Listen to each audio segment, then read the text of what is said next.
It's not over until I win. See, a lot of folk won't let you forget what you used to do or what you have done, what mistakes you've made. All of us have made some mistakes in life. All of us have done some things that if we had them to do over again, we wouldn't do it again. There's a lot of things that if I had it to do over again, if I knew then what I know now, I would have done it differently. Well, it didn't happen that way. I didn't do it like that. Oh, you don't want me to live that down? How you want to keep on putting that in my face about what I did? Guess what? I'm not interested. When you permit things to use you, you can't change the past, but you can interpret. You can reinterpret how you see it. For years, I was going around with a heavy load on my shoulders, feeling bad because I was adopted. Doing interviews for adoption agencies and foster homes. And I was on television once, and I told these people in this particular interview that I was giving away my twin brother and I when we were 6 weeks of age. A friend of mine, fortunately, was listening to the program. And she said, Les, I'd like to have lunch with you. And so I went over to see her. She said, when a woman carries a baby for 9 months, feeling that life movement in her, it's automatic and natural for her to learn to love that baby, to expect it to come here when she bears the pain to bring it into the world. Your mother, Mamie Brown, when she came in to adopt you guys, she didn't go through that process. She looked at whoever your biological mother was and said, I'll take her. You weren't given away less. You were chosen with love. Same event, but reinterpreted. An interpretation that empowers me. So when you begin to look at your past, give an interpretation that empowers you. That's where I used to be. That's not where I am now. I'm growing. In your mind right now, think about some particular event or act in your life that you feel very bad about, that you really regret that took place. If you had to do over again, you would do it differently. With that there, I want you to see yourself in your mind's eye and say to yourself, I love myself.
Stand up. Do we push through?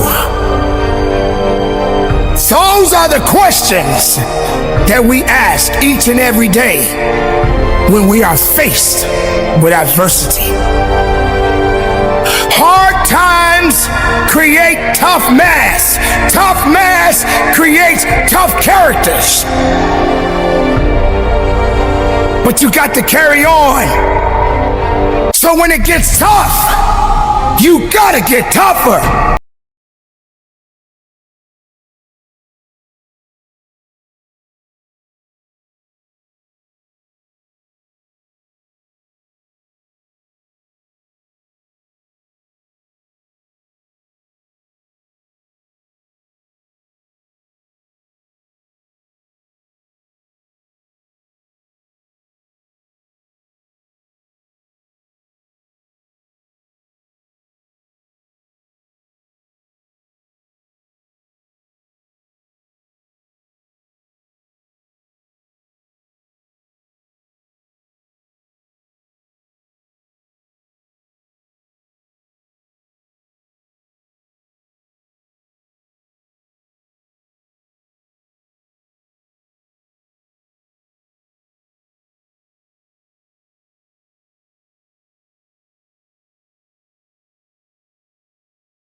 wait for you to do the right thing for yourself, because it's all up to you. So just get busy.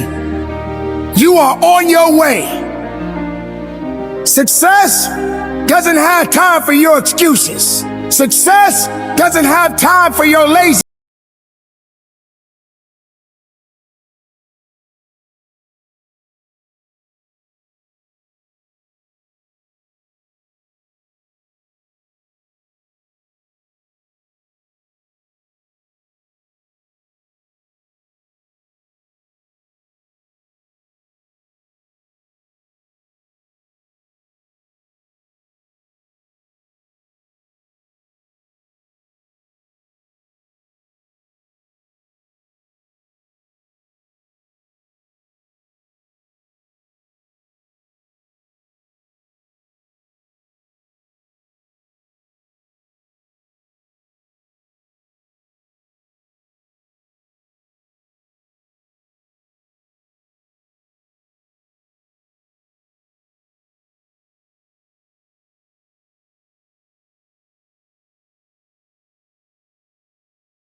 About yourself and say, God, why is this happening to me? I'm just trying to take care of my children and my mother.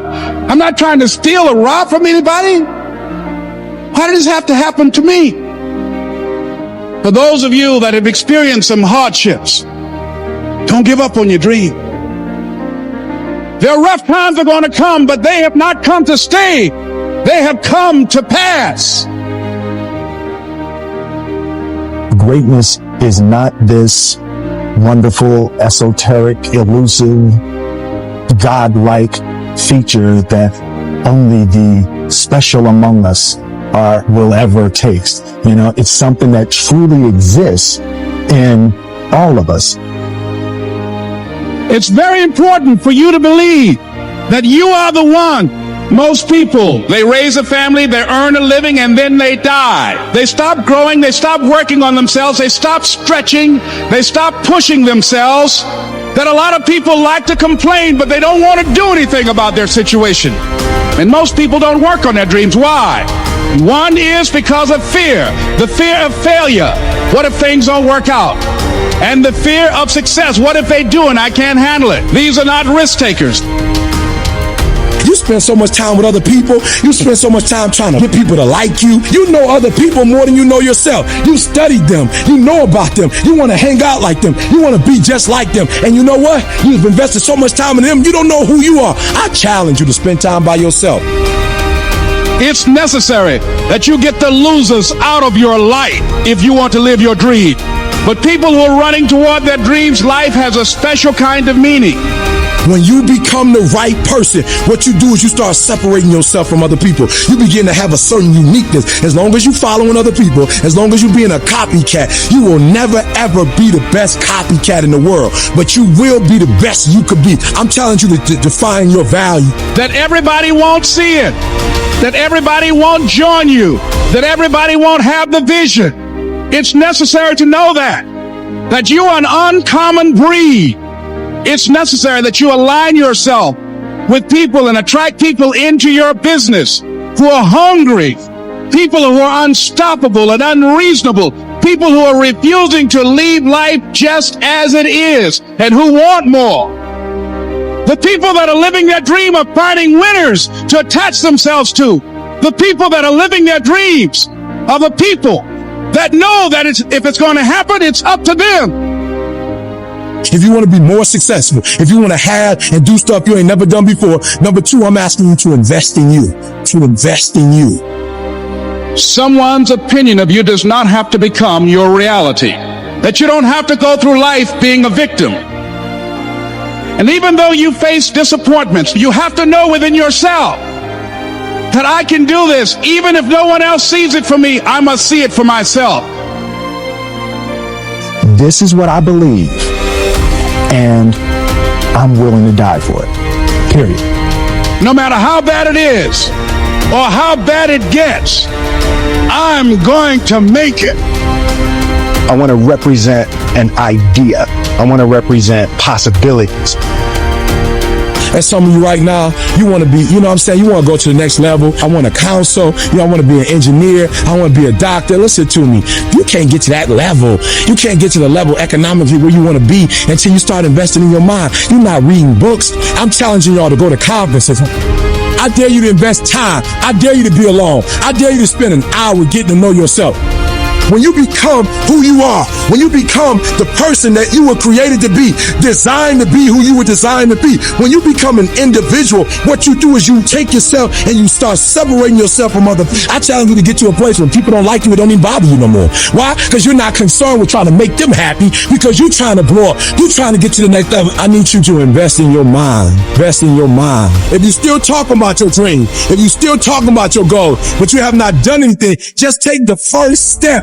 That you can make your parents proud, you can make your school proud, you can touch millions of people's lives, and the world will never be the same again because you came this way. Don't let nobody steal your dream.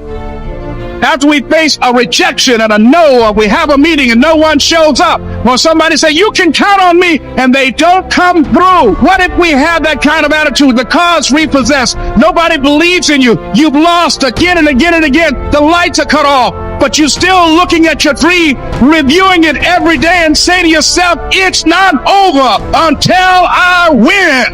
I need you to reevaluate what you're prioritizing in your life. Are the things you're doing each day the things that are going to move you forward?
They tend to be dream killers. They'll laugh at you. They'll call you names because they have no dreams. They don't want it. Most people go through life holding back. If you get into the habit of just being mediocre, it will become a part of your consciousness. If you get in the habit of giving less than what you have it within you to give, it will begin to reflect itself in your personality. It will begin to damage you psychologically. And you don't want to be a part of that kind of self-destructive behavior. You want to set some high standards for yourself. There's greatness in you, and you've got to learn how to tune out the critics outside and the critic inside. And since I'm going to do this, I'm going to harness my will, and I'm not going to let anything stop. You have to be relentless. You have to never let off the gas, never stop, never quit. Never allow anyone to talk you out of the dream, the vision, and ideas. And understand that for every level, there's another devil.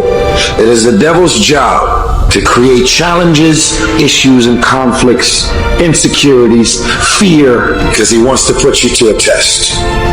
But I can tell you now, I piss the devil off every day because I just don't stop. And the devil is so mad. It's freaking guy. Doesn't matter if he gets sick.